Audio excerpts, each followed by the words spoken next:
Atlètic Balears i la Creu Roja signen un conveni de col·laboració per a la cessió de les instal·lacions esportives de Sant Malferit, que permetrà realitzar activitats esportives amb la població reclusa de Mallorca. Nosaltres, com dic, estem encantats, en sentit,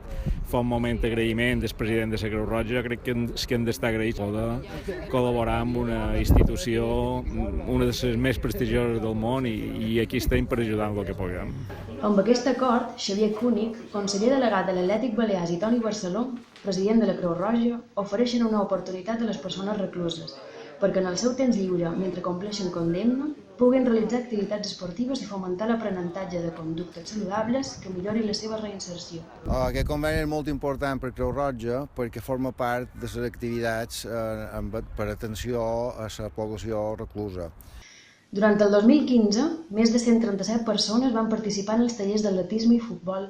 organitzats per la Creu Roja gràcies a aquest acord solidari i especialment gràcies a la participació de 2 voluntaris de la institució, Pedro Pajares i Belinda Sánchez, que dediquen el seu temps lliure a organitzar i dirigir les sessions d'atletisme i futbol amb els presos. Están súper contentos con venir aquí, súper contentos con pisar el césped y muy motivados con ver muchas veces esos poquitos momentos de entreno que yo particularmente les dejo ver porque nos vamos fuera.